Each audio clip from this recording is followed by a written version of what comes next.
국내 사기 범죄는 그 유형뿐 아니라 피해 규모, 원인도 다양한데요.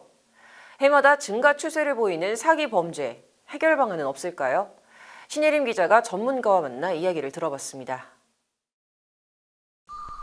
종류부터 피해 대상과 규모, 원인까지 다양한 사기 범죄.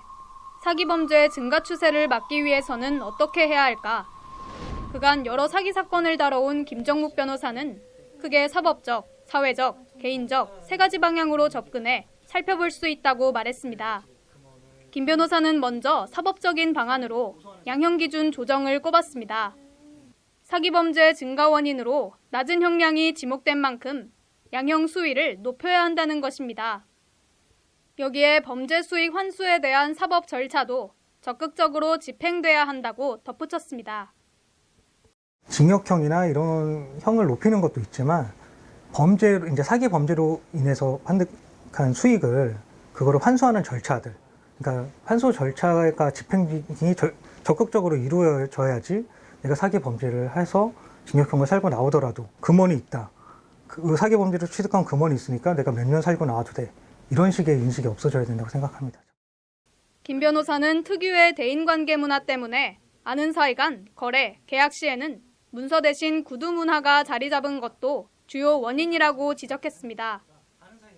대한민국 사회가 조금 집단적이고 그런 사회적인 유대관계를 중요시 하다 보니까 금전 거래나 이런 거를 할 때 확인 절차를 하게 되면 나만 이 집단에서 조금 이상한 사람인가? 나만 이렇게 까다로운 사람인가? 뭐 이렇게 생각이 들어서 그런 절차를 거치기보다 이 사람 그냥 믿고 하는.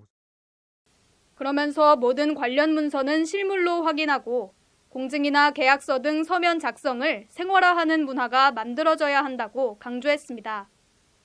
아무리 친한 관계에 있었더라도 투자라든지 어떤 금원적으로 이득을 주겠다는 말을 들었을 때 그거를 문서로 확인하는 절차, 그 다음에 공증이나 이런 계약서를 받아두는 절차를 장려하는 분위기가 돼야 된다고 생각을 해요. 그리고 이제 그런 공증이나 이런 비용에 대해서도 좀 사회적으로 지원도 해줬으면 좋겠고. 마지막 개인적인 방안으로는 최근 들어 더욱 만연한 한탕주의를 내려놓아야 한다고 당부했습니다. 공부를 통한 기본 경제 개념을 익히는 것은 물론 유난히 높은 수익률을 자랑하거나 파격적인 제안들에 대해 의심하는 자세를 가져야 한다는 겁니다. 경제관념에 대한 기본적인 교육도 필요하다고 생각을 합니다. 예를 들어서 물가, 인플레이션이라든지 은행의 기본 개념이라든지 이런 거를 어렸을 때부터 교육을 받다 보면은 한 번에 수익이 2배, 10배 이렇게 불어나기가 정말 쉽지 않다는 걸 알게 될 수 있다고 생각이 들어요. 그러면 조금 더 조심하게 되고 그래서 그런 기본적인 교육이 조금 더 널리 퍼졌으면 사기 범죄를 예방하는 데 도움이 되지 않을까 생각합니다. 사기공화국 대한민국, 이 오명을 벗기 위해서는 관련한 여러 대책에 복합적인 작용이 필요해 보입니다. 법률방송 신예림입니다.